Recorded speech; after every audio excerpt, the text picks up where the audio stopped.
Welcome to the Cell Soul Source podcast. I'm Jackie, a chiropractor, yogi, and Akashic reader, and I'm here to activate healing in light workers of all kinds so they can serve from an empowered place and fulfill their purpose with ease, awe, and wonder. Are you feeling overwhelmed and burned out, either in private practice or in your holistic business?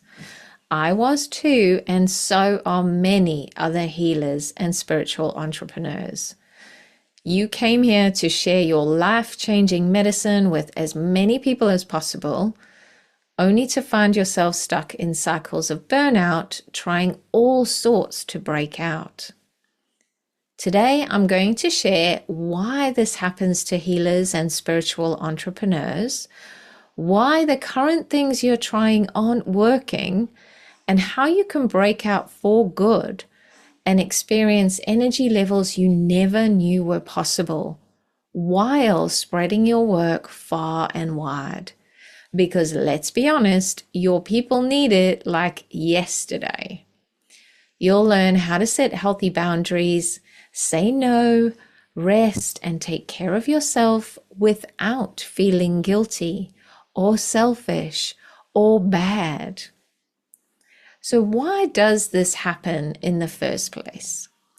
Let's start by talking about what burnout isn't. It's not just being tired. It's not just needing a good sleep. And it's also not a root cause. Burnout is a symptom. It's actually feedback from your energetic body trying to get your attention. At the heart of it is a subconscious belief. Part of you subconsciously believes that if you don't do what the other person or the other situation needs you to do, your needs won't be met. And it likely started when you were very young. Maybe you needed something and it either wasn't given to you or not in the time frame you expected. Now, this could be something really innocent. It doesn't have to be anything bad. But you created a limiting belief that your needs are not important. They're certainly not as important as the other person's, so other people's needs are more important than yours. Now we're going to take this a layer deeper. Imagine if you were very small. Remember, these programs are wired in up to the age of 7, where you are very dependent on your caretakers for survival. So subconsciously, that part believes if your needs aren't met, you won't survive because you rely on others at that stage for your survival. This kicks in a primal response, a survival stress response to keep you and our species alive. Now, to be clear, this happens in all humans, not just healers and spiritual entrepreneurs, but this is what feeds into the struggling healer narrative.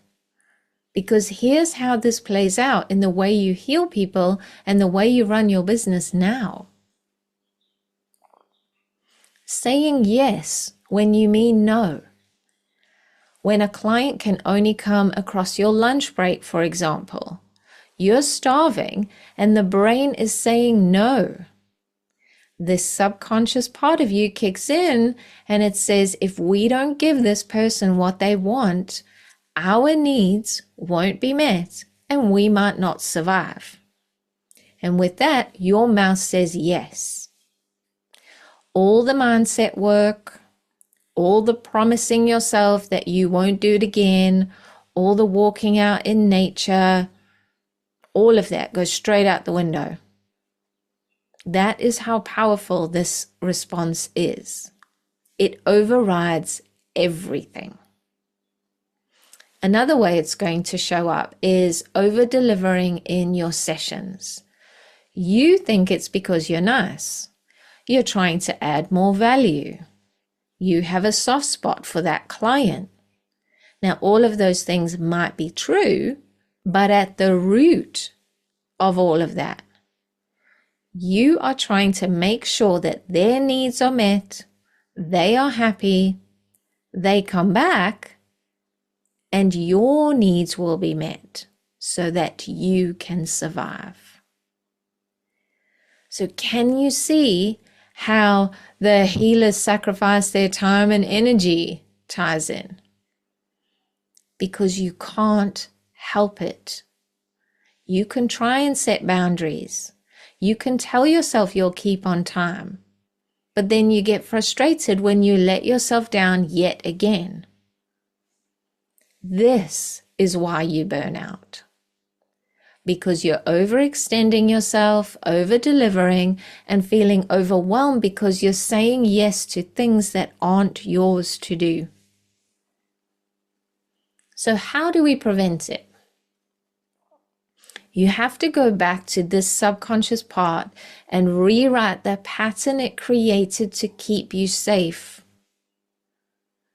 When your survival is no longer tied to what you give or what you need or what you do or what you say or who you are or who you aren't, then you can start to structure your work how you want to, without feeling guilty or bad or selfish. So if you try and do that without rewriting this pattern, you will have to psych yourself up every time you need to set a boundary. You'll maybe have to draw on some sparky barbed wire energy to say what you got to say to set that boundary. You'll feel deep resentment that you have to set that boundary in the first place. You'll feel deep resentment because you end up doing things that you shouldn't be doing. We've all taken something on that we knew we shouldn't have taken on, and then it's caused us a headache and we've resented it. You'll end up feeling guilty when you say no to the client, so the next one that comes in, you'll just say yes because you felt so bad the last time. You'll feel selfish every time you try and put yourself first, every time you try and relax, every time you try and rest. You'll feel bad when you don't volunteer your services. So you might be able to keep your mouth shut, put your hand down, but you'll feel so uncomfortable. So to shift your business structure for bliss and for joy every day, then these are the 3 things that you're going to need. Number 1, you're going to need free time. Number 2, white space in your diary. And number 3, more energy. Because when you're overextended, you're not going to enjoy what you do. And you can't show up at your best. And as healers, even when we're burned out, we still try and give 100%. But imagine showing up fully alive, fully activated, fully connected to your work. Your clients feel that whether they're aware of it or not. So instead of counting how many more you've got to get through and looking at the clock, you're just in a flow. You're just tapped into your medicine. Time doesn't matter. And you're giving the person in front of you your full attention. And as a healer, your focus and intention literally changes people's lives. You are that powerful. So the business energetics behind more space, more time, more energy accounts for 95% of this transformation. The strategy is 5%. How are you going to schedule your diary? How are you going to tell people? Done. But the subconscious programming that you have to let go of to become the healer who crafts their diary intentionally, to suit your lifestyle and work from flow, creating magic for more people without burning yourself out, that's the secret sauce. And it doesn't have to take a long time. You don't have to swim in the emotional soup. You don't need to take time off work or go on a sabbatical. Because this subconscious program is still there when you come back. That's why taking time off doesn't solve burnout. It gives you a rest, but as soon as you go back to work, you get trapped in that same cycle again because you haven't rewritten this subconscious program. You're still trying to push your way through this block. So by making simple shifts in your energy bodies, you go from ignoring the communication from your body to knowing exactly how to nurture yourself. You go from hyper independence and, no, it's okay, I can do it, to knowing that it's okay to ask for help. It is sometimes the most loving thing you can do for yourself. You go from feeling drained to feeling joy. You go from people pleasing out of reaction to only doing the things that really expand your heart and amplify your genius.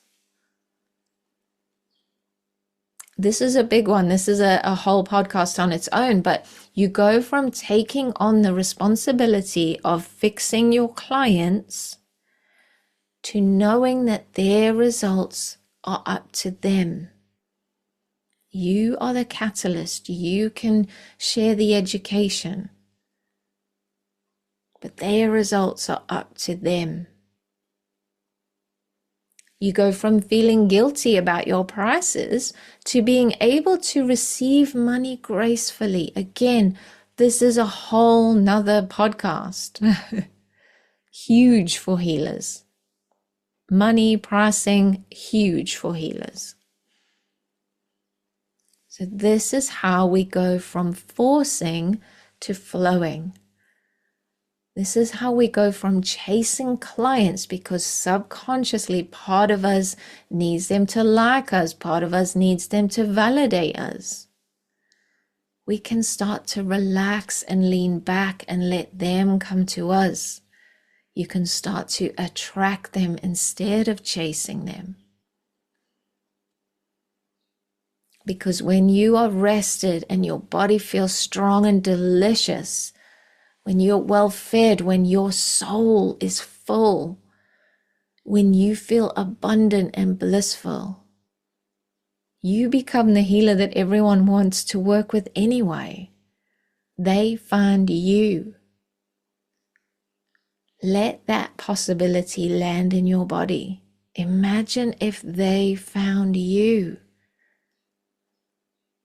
And you are already doing a phenomenal job. Your clients already think you're amazing. But when you shift this, it changes your experience of being a healer. You start to fall in love with it again. And you work with the people who energize you. And you also start to believe that you can be well paid for doing the work that you absolutely love. I look forward to connecting with you on the next podcast. As always, I'm rooting for you and we rise together. If you feel called, please rate and review. I so appreciate you.